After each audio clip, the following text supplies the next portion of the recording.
Hello friends, अभी आज हम एससीओ के बारे में पढ़ेंगे जो अभी 31 से लेके 1 सितंबर तक जो भी है संघाई संघाई सहयोग संगठन की एससीओ की मीटिंग तियाजिन शिखर सम्मेलन 2025 जो 31 अगस्त से 1 सितंबर 2025 चीन में जनवादी गणराज्य के तियाजिन आयोजित हुई है, जो इतिहास का सबसे बड़ा शिखर सम्मेलन है।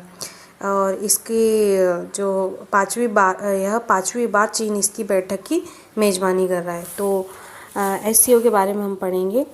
तो संघाई सहयोग संगठन जो यूरेशिया के राजनीतिक आर्थिक सुरक्षा संगठन की जिसकी स्थापना 2001 में हुई थी, और इसके अभी तक प्रेजेंट में देखा जाए तो 10 सदस्य, जिसमें से कि हमारा इंडिया, भारत, चीन, रूस, Kazakhstan, Kyrgyzstan, Tajikistan, Uzbekistan, Pakistan, Iran और बेलारूस इसके 10 सदस्य हैं।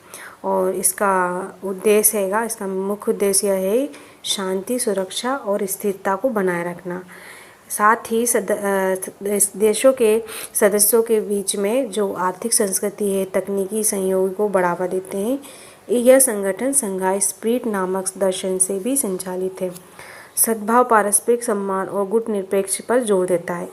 इसके हम हिस्ट्री पढ़ेंगे तो संघाई में पहले संघाई 5 थे, जिसके केवल 5 सदस्य थे 1996 में। तो एससीओ की शुरुआत 1996 में संघाई 5 के रूप में हुई थी, जिसमें चीन, कजाकिस्तान, किर्गिस्तान, रूस और तजाकिस्तान शामिल थे।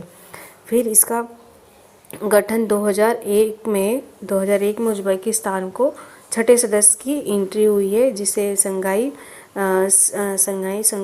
संगठन कर दिया गया है, जिसे उज़्बेकिस्तान की एंट्री हुई है। उज़्बेकिस्तान छठे सदस्य के रूप में शामिल हुआ। फिर विस्तार से 2017 में भारत और पाकिस्तान इसका सदस्य बना, और हाल ही में 2023 में ईरान और 2024 में बेलारूस बना, जिससे देशों की संख्या 10 हो गई है। इसका उद्देश्य यह होता है कि आतंकवाद, उग्रवाद और अलगाव जैसी चुनौतियों का मुकाबला करने वाले देशों के बीच में सहयोग को बढ़ावा देना और अर्थव्यवस्था पर भी बढ़ावा देना। इसके बारे में बताया गया। व्यापार और ऊर्जा, परिवहन, अन्य क्षेत्रों में सहयोग को बढ़ावा देना, और हमारी पॉलिटिक्स के हिसाब से सदस्यों के बीच सद्भाव और सहयोग संबंध स्थापित करना। सांस्कृतिक रूप से भी शैक्षिकता के आदान प्रदान को बढ़ावा देना।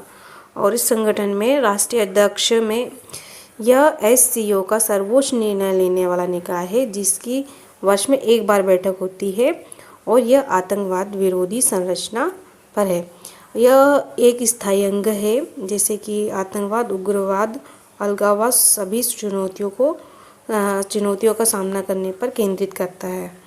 इसका अगर हम महत्व देखें तो एससीओ का भौगोलिक रूप से दुनिया का सबसे बड़ा क्षेत्र संगठन है, जो यूरेशिया के एक बड़े क्षेत्र हिस्से से वैश्विक आबादी को महत्वपूर्ण हिस्से को कवर करता है। यह सदस्य देशों को व्यापार, आर्थिक सहयोग और शांति की स्थिरता बनाए रखने पर जोर देता है। Thank you.